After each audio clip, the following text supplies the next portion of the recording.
कराची पर ज़िमनी इलेक्शन में झगड़ा। पीपल्स पार्टी के उम्मीदवार हकीम बलोच के बेटे का पीटीआई के सदर बिलाल गफ्फार पर मुबैना तशद्दुद। बिलाल गफ्फार को जख्मी हालत में अस्पताल भी मुंतकिल किया है। बिल्कुल इसी हवाले से बात करेंगे। डिप्टी ब्यूरो चीफ इस वक्त हमारे साथ शुएब बरनी मौजूद हैं, उनसे जानते हैं कि ये किस तरह ये मामला इस हद तक पहुंचा। आगाह कीजिएगा शुएब।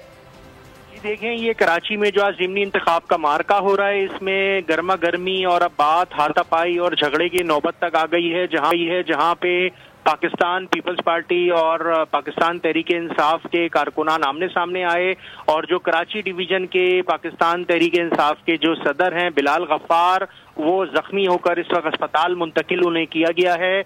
और हमने जो देखा है कि उनको अस्पताल जब मुंतकिल किया गया है तो उनकी नाक से खून निकल रहा था। इस वक्त जो पीटीआई के रहनुमा हैं अली जैदी और जमाल सिद्दीकी, वो भी अस्पताल में पहुंच गए हैं बिलाल गफ्फार से मुलाकात करने के लिए। बिलाल गफ्फार इस वक्त जो है अस्पताल में मौजूद हैं और उन्हें तिब्बी इमदाद वगैरह फराहम की जा रही है। एसएसपी मलिर इरफान बहादुर का ये कहना है कि ये दो सियासी जमातों के दरमियान आपस में जो झगड़ा हुआ है, उसके बाद पुलिस की इजाफी नफरी को मूव किया गया है ताकि सूरत हाल को कंट्रोल किया जाए। फिलहाल उनका ये कहना है कि मजीद झगड़े को बढ़ने से रोका गया है। तमाम ये जो नाखुशगवार वाकया पेश आया है, NA 237 का ये इलाका है जिसपे पाकिस्तान तहरीके इंसाफ ने इल्ज़ाम आयद किया है। उनका ये कहना है कि ये जो पाकिस्तान पीपल्स पार्टी के लोगों ने बिलाल गफ्फार को तशद्दुद का निशाना बनाया है और इस पे जो पीटीआई कराची डिवीजन के जो रहनुमा हैं उन्होंने बाकायदा मौक़िफ़ जारी किया है। पाकिस्तान तहरीके इंसाफ के जो इंफॉर्मेशन सेक्रेटरी हैं सिंध के, उनका ये कहना है कि ये मलिर गाजी गोट में पीटीआई कराची के सदर बिलाल गफ्फार पे पीपल्स पार्टी के MPA सलीम बलोच ने अपने गुंडों के साथ हमला किया है।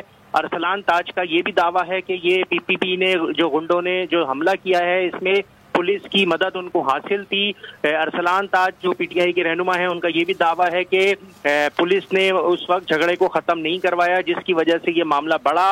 और वो ये कहते हैं कि पाकिस्तान पीपल्स पार्टी अपनी शिकस्त से खौफजदा है और बौखलाहट का शिकार है, जिसके बाइस ये वाकया पेश आया। ये मामला शुरू कैसे हुआ? क्या नारेबाजी हो रही थी या धांधली की कोशिश की जा रही थी? किस तरह ये मामला ऐसे शुरू हुआ के बाद फिर हाथापाई पर आकर खत्म हुई?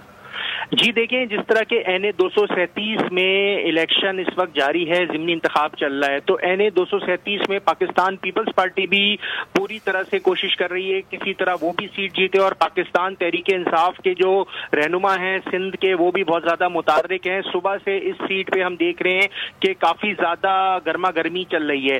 तो इसी तरह का ये वाक़या पेश आया है जब ये पोलिंग स्टेशन पे गए हैं तो वहाँ पे जो मामला बिगड़े, उसके बाद इन लोगों का आपस में वहाँ पे पहले बात तल्ख कलामी पे हुई और उसके बाद फिर हाथ उठाया, मारपीट की नौबत आई जिसके दौरान ये जख्मी हुए हैं। बिलाल गफ्फार जो कि पीटीआई कराची डिवीजन के सदर हैं, इनको जख्मी हालत में जो वहाँ पे करीबी अस्पताल है वहाँ पे मुंतकिल किया गया है, जहाँ पे जमाल सिद्दीकी जो पीटीआई के MPA हैं वो और जो पीटीआई सिंध के इस वक्त मौजूदा सदर हैं अली जैदी, वो भी अस्पताल पहुँच गए हैं मुलाकात करने के लिए।